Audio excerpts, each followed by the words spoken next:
à toutes et à tous, nous sommes le mardi 16 mars 2021, je suis Sarah Menei, vous écoutez Flash Foot sur Free Ligue 1 Uber Eats.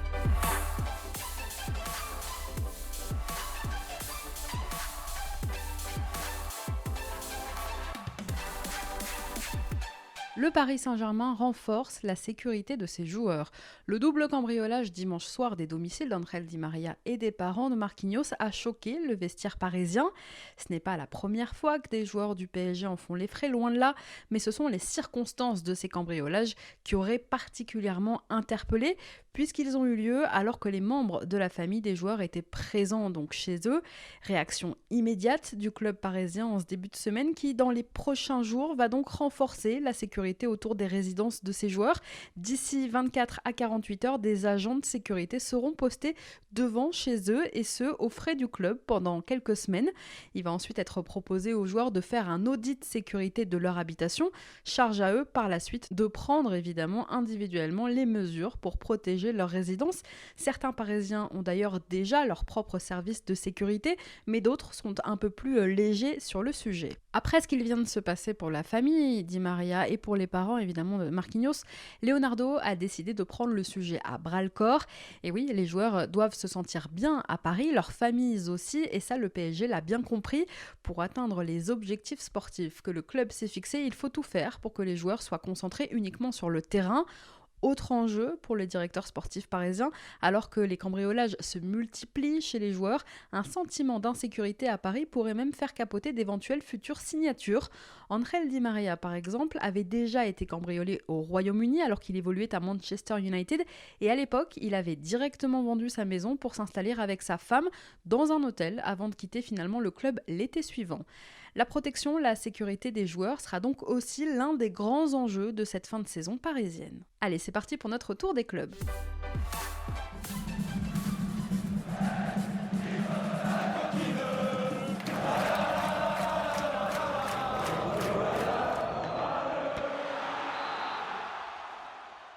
On commence par Bordeaux, où la baisse des salaires des joueurs souhaitée par la direction n'a pas débouché sur un accord collectif, contrairement à Reims, à Lens ou même à Angers, par exemple. Après une première réunion mi-février avec le directeur général adjoint des Girondins, Thomas Jacquemier, les négociations se sont déroulées finalement au cas par cas avec le directeur sportif, Alain Roche, durant la première quinzaine de mars. Certains joueurs, comme Benoît Costil, se sont même étonnés d'ailleurs que le PDG du club, Frédéric Longuepée, ne prenne pas part aux discussions. Alors qu'en est-il ressorti finalement de ces discussions ? Eh bien déjà, Laurent Koscielny, le capitaine des Girondins, aurait montré l'exemple. Il fait partie de ceux qui ont accepté d'amender leur contrat. Depuis, d'autres joueurs comme Loris Benito ou Yacine Adli se sont dit prêts eux aussi à baisser leur salaire. D'autres seraient plus réticents. Il faut dire que Bordeaux a demandé à ses joueurs une baisse de 30% avec la possibilité d'en récupérer une partie en fin de saison si le club, aujourd'hui 11e au classement, terminait dans la première partie de tableau. Les joueurs en fin de contrat ainsi que les jeunes ont été exemptés de négociations. Pareil pour Jimmy Briand qui avait déjà consenti à baisser son salaire fin janvier pour retrouver un peu de temps de jeu. En attendant que les négociations avec les joueurs aboutissent, la direction des Girondins a déjà pris l'initiative de geler les primes de victoire jusqu'à nouvel ordre. De ce côté-là, avec une victoire sur les 9 derniers matchs, toutes compétitions confondues, on n'est pas trop inquiet sur le manque à gagner des joueurs bordelais. Côté terrain maintenant, sachez qu'on attend en ce début de semaine toujours les résultats des examens passés par Samuel Kalou et Mecher, sortis tous les deux sur blessure dimanche face à Dijon.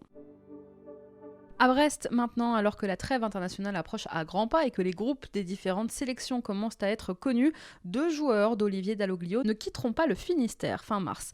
Il s'agit d'Aris Belkebla et de Steve Mounier qui vont donc rester à Brest, puisque leur départ en sélection aurait impliqué un isolement de 5 jours au retour des 2 joueurs, vu que les matchs vont se dérouler hors de l'Union européenne pour l'Algérie de Belkebla et au Bénin pour Mounier. Alors qu'ils auraient dû participer aux éliminatoires de la CAN, de la Coupe d'Afrique des Nations, ils vont donc rester à Brest et s'entraîner avec les joueurs non retenus en sélection.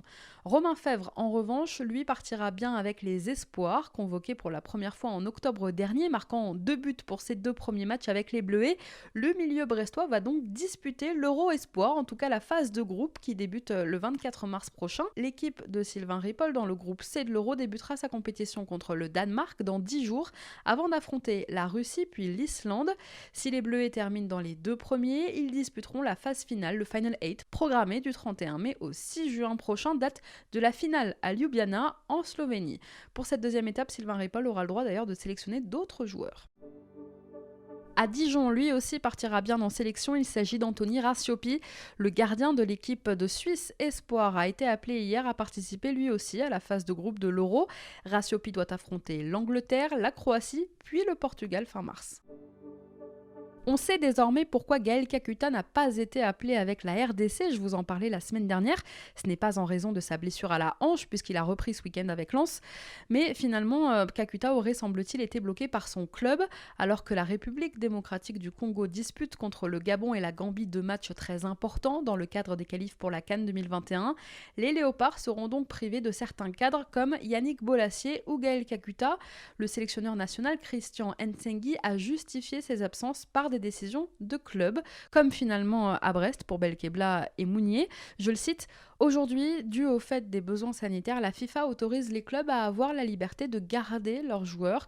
Il y en a qui en usent et d'autres qui les laissent partir, mais pour nous, cela concernera donc Kebano, Bolassier et Kakuta. » Les Lillois, Boubakary Soumaré et Jonathan Iconé ont eux aussi été appelés par le sélectionneur de l'équipe de France Espoir, Sylvain Ripoll, pour disputer l'Euro.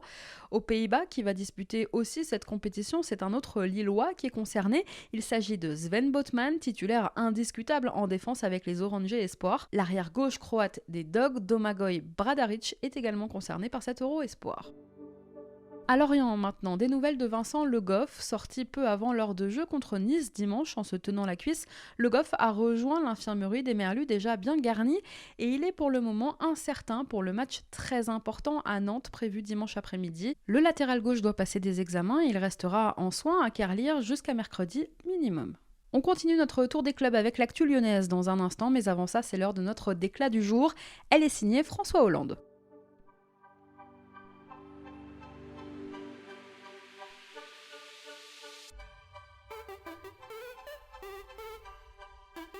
C'est mon cœur qui parle. Et vous avez un chef d'espoir qui dit de retenir.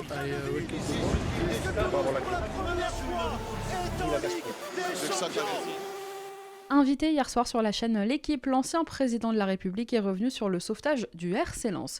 Souvenez-vous, en 2013, le club est racheté par l'homme d'affaires azéri Hafiz Mamadov, mais rapidement, le nouvel actionnaire ne va pas payer, il entraîne une crise financière au club. Les 100 et or vont alors recevoir un coup de pouce important, très important même de la part du chef de l'État de l'époque. François Hollande, en voyage diplomatique en Azerbaïdjan en mai 2014, emmène avec lui le président du club, Gervais Martel, afin d'évoquer directement ce problème de financement avec le président de la République azéri, Ilham Aliyev. Bon, d'abord, c'était pas le dossier le plus prioritaire. Bon, donc il y en avait beaucoup d'autres. Et puis à un moment, je lui parle du club de Lens. Je pense, sans être désagréable à l'égard du président Aliyev, qu'il ne savait pas exactement où était Lens. Mais je lui dis, voilà, il y a un problème parce qu'un de vos proches a promis une somme qui n'arrive pas.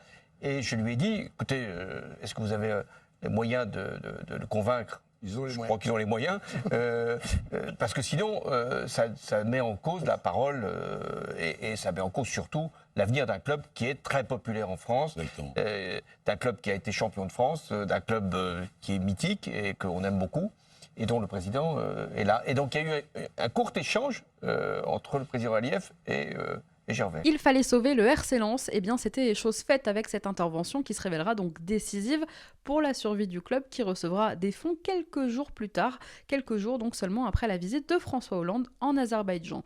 Autre déclat, toujours de la part de l'ancien chef de l'État, sachez que pour lui, c'est le LOSC qui sera sacré en fin de saison. Je pense que c'est Lille qui va l'emporter. Ah ouais? Oui. Pourquoi? Parce que d'abord, Lille a une belle équipe. Lille, j'allais dire un pont public, mais aujourd'hui, ça ne sert pas à grand-chose. Et puis parce que PSG va être totalement mobilisé, et à juste raison, pour la finale de la Ligue des Champions. Monaco a quand même des difficultés, on l'a vu encore contre Lille, justement. Et Lyon, belle équipe aussi, mais du mal à conclure. Donc voilà, je dis Lille. Ok. Allez, on reprend notre tour des clubs, direction Lyon.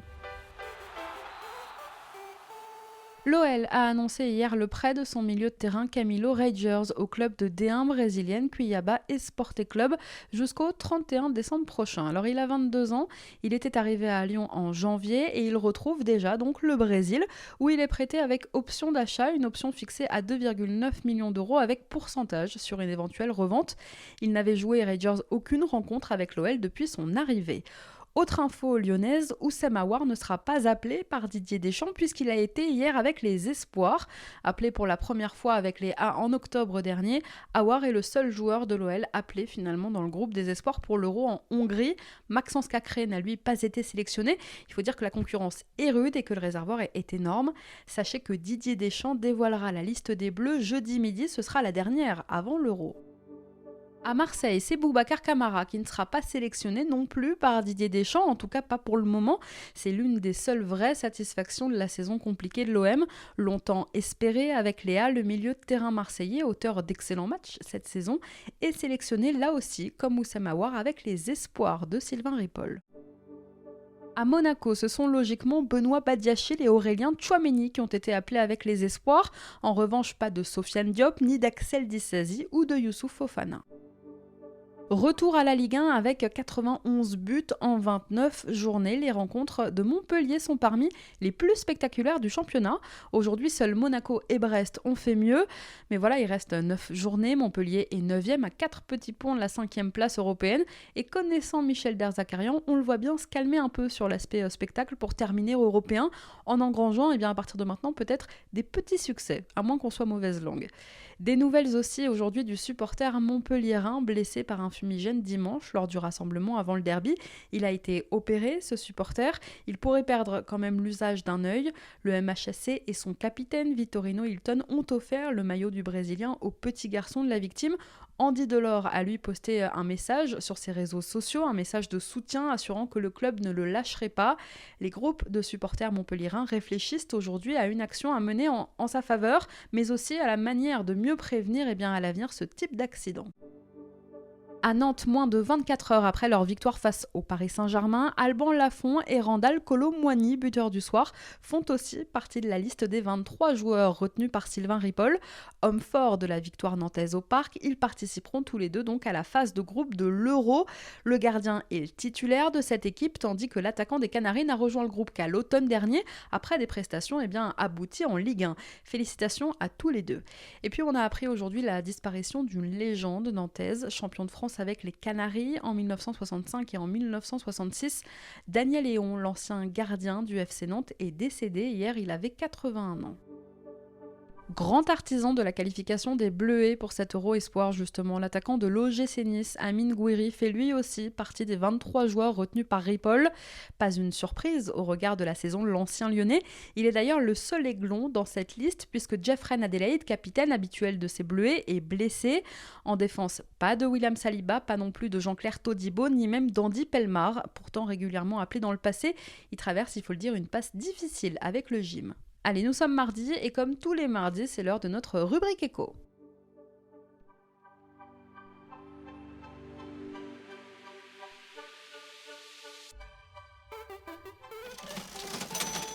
Aujourd'hui, on quitte un peu le monde pro pour mettre en lumière la détresse du monde amateur.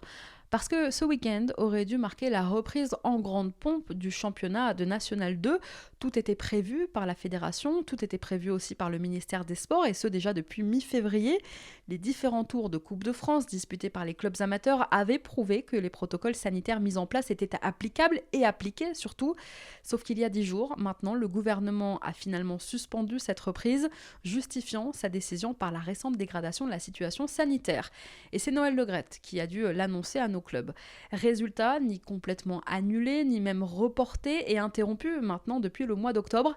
La N2, notre 4e division, reste aujourd'hui dans le flou le plus total et on semble quand même se diriger inexorablement vers une saison blanche. Et ça, 10 jours seulement après ce week-end de Coupe de France qui aura vu Jérémy Posteraro et ses coéquipiers de Canet-en-Roussillon devenir les héros de la semaine.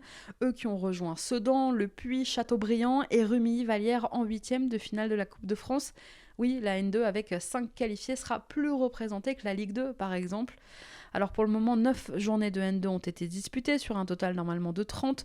Le plan de la Fédé était d'abord de boucler la phase aller d'ici fin avril avant de couper chaque poule en 2 et d'offrir la possibilité aux 8 premiers de mériter leur montée, 8 derniers de garder leur place à cet échelon, pas de descente. Mais cette décision gouvernementale de continuer à suspendre la N2, c'est finalement la désillusion, c'est finalement aussi la souffrance des invisibles. Ceux qu'on ne voit pas, ceux qu'on n'entend pas, ceux qui sont loin, bien loin des lieux de pouvoir, loin des lieux où se prennent les décisions qui les concernent pourtant directement. La N2, c'est le repère des revanchards, le repère un peu des oubliés. Ce sont parfois ces joueurs recalés des centres de formation, les résignés qui se sont fait avoir aussi par les méandres du foot business. C'est le championnat des parcours sinueux, en somme. Le championnat des pré-retraités aussi, parfois, à l'image de Clément Chantôme, ou au contraire, le championnat des jeunes ambitieux qui évoluent pour l'instant dans les réserves professionnelles et qui finiront peut-être un jour par débarquer avec fracas en Ligue 1, n'est-ce pas Romain Fèvre ? Sur les bancs aussi, il y a des noms, il y a Chris, l'ancien Lyonnais, il y a Jean-Pierre Papin sur ces bancs de N2. Alors non, il ne rapporte rien, c'est vrai, financièrement on est d'accord, mais il apporte tellement plus. La passion, les émotions, l'humain, c'est le foot de notre enfance finalement, et c'est ce lien social surtout, c'est ce rendez-vous qui anime nos villages, nos quartiers, et qui ne tient qu'à la force du poignet de milliers de bénévoles qui ne comptent ni leurs heures, ni leurs kilomètres pour vivre leur passion. Je vous en avais déjà parlé il y a quelque temps, à l'heure où de plus en plus de gens se désintéressent du foot, on sent pourtant cette volonté vraiment de revenir à un football plus populaire, un football de proximité. Eh bien il est là, mais on le laisse mourir en France.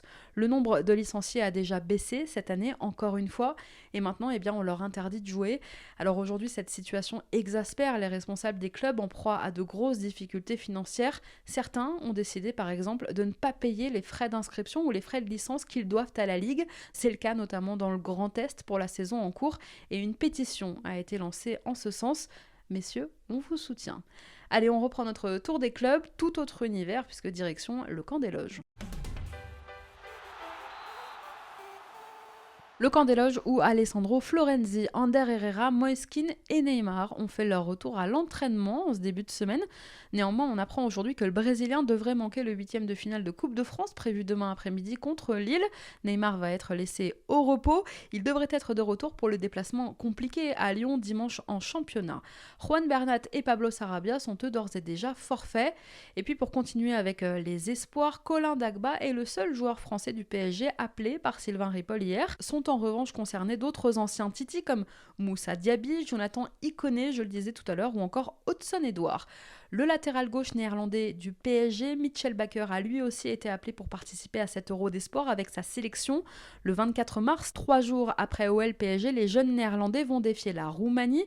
Ils enchaîneront par un gros match face à l'Allemagne, puis ils rejoueront face à la Hongrie. Pour Bakker, qui joue très peu avec le Paris Saint-Germain cette saison, cette trêve arrive à point nommé pour retrouver un peu de temps de jeu. Retour au championnat avec quelques chiffres. Depuis le début de saison, le Stade de Reims est l'équipe qui perd le plus de points après avoir mené. Encore une fois, vendredi dernier, les Champenois ont concédé l'égalisation dans les toutes dernières minutes de la rencontre face à Lyon. Tino Kadewere est venu confirmer cette tendance. Depuis le début de saison, les hommes de David Guillon ont perdu 20 points après avoir mené au score. Une stat qui explique aujourd'hui bien sûr la 13e place des Rémois au classement. En revanche, les hommes de David Guillon peuvent se targuer d'une chose, ils peuvent être fiers de tenir la meilleure série à domicile pour l'instant. Et oui, Reims, c'est la seule équipe de Ligue 1 invaincue à la maison en 2021. C'est la meilleure série en cours du club depuis 43 ans. La formation rennaise à l'honneur en équipe de France Espoir. Sylvain Ripoll hier a appelé 3 joueurs du stade rennais, dont 2 formés au club, Fetou Mawassa, Adrien Truffert et Eduardo Camavinga. Le club breton sera le plus représenté chez les Espoirs. Les Verts, on le sait, sont dans une position financière très délicate en ce moment et une nouvelle fois leur sauveur pourrait s'appeler Wesley Fofana. Quelques mois seulement après son départ douloureux pour Leicester, le jeune défenseur cartonne en Première Ligue et il fait déjà l'objet, logiquement, de nombreuses rumeurs de transfert.